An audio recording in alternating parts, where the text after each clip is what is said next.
BJP JDS ಚಿಹ್ನೆಯಲ್ಲಿ ಗೆದ್ದಂತಹ 11 ಶಾಸಕರು DK Shivakumar ಅವರ ಪಕ್ಷಕ್ಕೆ ಜೈ ಅಂತ ಹೇಳಿದ್ದಾರೆ. ಜೆಡಿಎಸ್ನವರು ಹೇಳ್ತಾರೆ 11ರಲ್ಲಿ 7 ಬಿಜೆಪಿಯವರ ಶಾಸಕರು ಅಂತ. ಬಿಜೆಪಿಯವರ ಪ್ರಕಾರ ಜೆಡಿಎಸ್ನ 8 ಶಾಸಕರು ಅಡ್ಡ ಮತದಾನ ಮಾಡಿದ್ದಾರೆ ಅಂತ. ಅಲ್ಲಿಗೆ ದೋಸ್ತಿ ಪಕ್ಷಗಳಲ್ಲಿ ಗೊಂದಲ ಶುರುವಾಗಿದೆ. ಇವತ್ತು ಎರಡೂ ಪಕ್ಷಗಳ ನಾಯಕರು ಪ್ರತ್ಯೇಕವಾಗಿ ಸಭೆಗಳನ್ನು ಕೂಡ ಮಾಡಿದ್ದಾರೆ. ಬಿಜೆಪಿ ನಾಯಕರು ಯಾರು ಕ್ರಾಸ್ ವೋಟಿಂಗ್ ಮಾಡಿದ್ದಾರೆ ಅನ್ನೋದನ್ನು ಪರಿಶೀಲನೆ ಮಾಡೋದಕ್ಕಾಗಿ ಒಂದು ತಂಡವನ್ನು ರಚನೆ ಮಾಡಿದ್ದಾರೆ. ಇದರ ನಡುವೆನೇ ಅಡ್ಡ ಮತದಾನ ಮಾಡಿದ್ದಾರೆ ಅಂತ ಸಾಮಾಜಿಕ ಜಾಲತಾಣಗಳಲ್ಲಿ ಹರಿದಾಡ್ತಾ ಇರುವಂತಹ 3 ಬಿಜೆಪಿ ಶಾಸಕರನ್ನು ಕರೆಸಿ ಅವರಿಂದ ಮಾಹಿತಿಯನ್ನು ಕಲೆ ಹಾಕುವ, ಅವರ ಅಭಿಪ್ರಾಯವನ್ನು ಕೇಳುವ ಕೆಲಸವನ್ನು ಕೂಡ ಮಾಡಲಾಯಿತು. ಭೈರತಿ ಬಸವರಾಜ್, ಆರ್ ಅಶೋಕ್ ಅವರ ಜೊತೆಗೆ ಮಾತುಕತೆ ನಡೆಸಿದರು. ಚಂದ್ರು ಲಮಾಣಿ ಹಾಗೂ ಕೃಷ್ಣ ನಾಯಕ್ ವಿಜೇಂದ್ರ ಅವರನ್ನ ಭೇಟಿಯಾಗಿ ಚರ್ಚೆ ನಡೆಸಿದ್ದಾರೆ. 3 ಶಾಸಕರು ನಾವು ಅಡ್ಡ ಮತದಾನ ಮಾಡೇ ಇಲ್ಲ ಅಂತ ಉತ್ತರವನ್ನು ಬೇರೆ ಕೊಟ್ಟು ಹೋಗಿದ್ದಾರೆ. ಪಕ್ಷಕ್ಕೆ ದ್ರೋಹ ಮಾಡಿದಂಥ ಕೆಲಸ, ಒಬ್ಬ ಪಕ್ಷ ಅಂದರೆ ಒಂದು ತಾಯಿ ಥರ ಸಮಾನ. ಆ ತಾಯಿಗೆ ನಾವು ಎಲ್ಲೋ ಒಂದು ಕಡೆ ದ್ರೋಹ ಮಾಡ್ದಂಗೆ.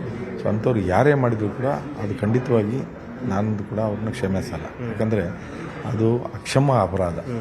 ಪರಿಷತ್ತಿನ ಚುನಾವಣೆಯಲ್ಲಿ ಏನು ಈ ಗೊಂದಲಗಳು ಮಾಧ್ಯಮದಲ್ಲಿ ಯಾವುದೇ ಕಾರಣಕ್ಕೂ ವಿಷಯ ಗೊತ್ತಿಲ್ಲದೇ ನಮ್ಮ ಅಧಿಕೃತವಾಗಿ ಭಾರತೀಯ ಜನತಾ ಪಾರ್ಟಿಯಿಂದ ಪಟ್ಟಿಯನ್ನು ಕೊಡೋಕ್ಕಿಂತ ಮುಂಚೆನ ದಯವಿಟ್ಟು ಅದನ್ನು ಹರಿದಿಡಬೇಡಿ.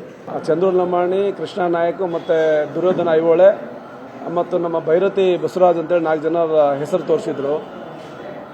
ಕೃಷ್ಣ ನಾಯಕ್ ಮತ್ತು ಚಂದ್ರು ಲಮಾಣಿ ಅವರು ಅವರಿಗೆ ವೋಟ್ ಮಾಡಲಿಕ್ಕೇ ಆ ಪಟ್ಟಿಯಲ್ಲಿ ನಾವಿಲ್ಲ, ಮತ್ತು ನಮಗೆ NDA ಅಭ್ಯರ್ಥಿಗೆ ವೋಟ್ ಮಾಡಲಿಕ್ಕೆ ಪಟ್ಟಿಯಲ್ಲಿ ಸೇರಿಸಿದ್ರು. ಹಾಗಾಗಿ ಈ ರೀತಿಯ ತಪ್ಪು ಸಂದೇಶಗಳು ಹೋಗಬಾರ್ದಂತ.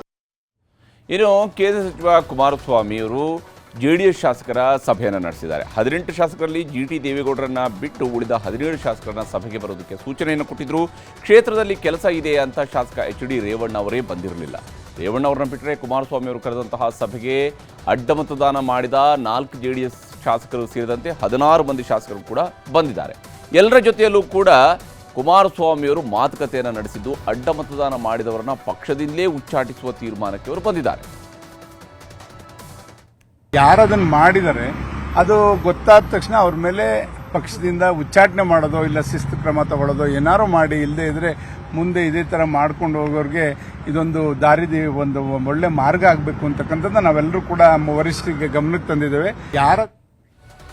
ಇಲ್ಲಿ ವಿಧಾನ ಪರಿಷತ್ನಲ್ಲಿ 5ಕ್ಕೆ 5 ಸ್ಥಾನಗಳನ್ನು ಕೂಡ DK ಶಿವಕುಮಾರ್ ಅವರು ಗೆಲ್ಲಿಸ್ಕೊಂಡಿದ್ದಾರೆ. ತಮ್ಮ ಪಕ್ಷದ ಅಭ್ಯರ್ಥಿಗಳನ್ನ 5 ಕೂಡ ಗೆಲ್ಲಿಸ್ಕೊಂಡಿದ್ದಾರೆ. ಬಿಜೆಪಿ JDS ಶಾಸಕರ ಮತಗಳನ್ನು ಪಡೆಯೋದ್ರ ಮೂಲಕ ಕಾಂಗ್ರೆಸ್ಗೆ CM ಆದ್ಮೇಲೂ ಮತ್ತೆ ತನ್ನ ಶಕ್ತಿ ಏನು ಅನ್ನೋದನ್ನು ತೋರಿಸಿದ್ದಾರೆ. ಸಹಜವಾಗಿಯೇ ಕಾಂಗ್ರೆಸ್ ಒಳಗೂ ಶಿವಕುಮಾರ್ ಅವರ ನಾಯಕತ್ವ ಮತ್ತು ಸರ್ಕಾರದ ಗ್ಯಾರಂಟಿಗಳಿಗೆ ಶಹಬ್ಬಾಸ್ ಗಿರಿ ಸಿಕ್ಕಿದೆ ಅನ್ನುವಂತಹ ಅಭಿಪ್ರಾಯ ಒಬ್ಬರಾದ ಮೇಲೊಬ್ಬರಿಂದ ವ್ಯಕ್ತವಾಗ್ತಾ ಇದೆ. ಅವರ ಕಾಂಟ್ಯಾಕ್ಟ್ಸು, ಅವರ ರಿಲೇಷನ್ ಮೇಲೆ ಇದೆಲ್ಲ ಹೋಗ್ಲಿಕ್ಕೆ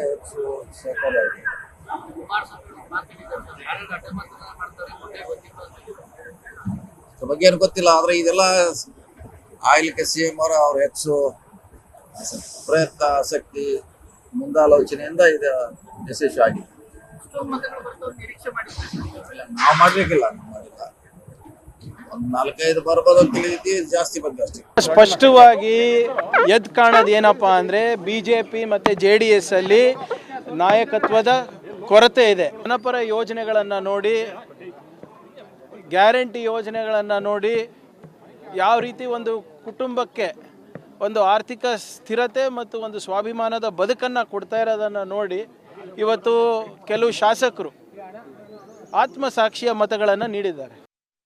ಹೀಗೆ ಆತ್ಮಸಾಕ್ಷಿಯ ಮತಗಳು ಅಥವಾ ಶಿವಕುಮಾರ್ ಅವರ ನಾಯಕತ್ವಕ್ಕೆ ಸಿಕ್ಕಿರುವಂತಹ ಮತಗಳು ಅನ್ನೋದನ್ನೆಲ್ಲವೂ ಕೂಡ ಹೇಳ್ತಾ ಇದ್ದಾರೆ. ಆಡಳಿತ ಪಕ್ಷದವರು ಹೇಳ್ತಾ ಇದ್ದಾರೆ, ಪ್ರತಿಪಕ್ಷದವರು ಇದು ಹಣಬಲ, ಅಧಿಕಾರದ ಬಲದಲ್ಲಿ ನಡೆಸಿರುವಂತಹ ಅಡ್ಡ ಮತದಾನ ಅಂತ ಆರೋಪವನ್ನು ಮಾಡಿದ್ದಾರೆ.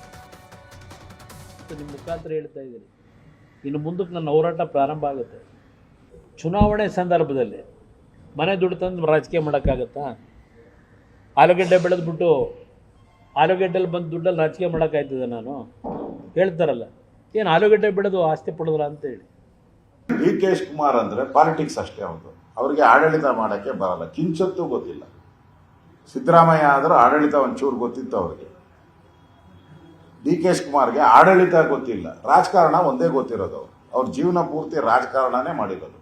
ಆಡಳಿತ ಮಾಡೋಕ್ಕೆ ಅವ್ರಿಗೆ ಗೊತ್ತೂ ಇಲ್ಲ, ಗೊತ್ತಾಗೋದು ಇಲ್ಲ ಅವನಿಗೆ. ಅದರಿಂದ ಇಡೀ ಸರ್ಕಾರ ಇವತ್ತು ಜನರ ಪಾಲಿಗೆ ಸತ್ತೋಗಿದೆ.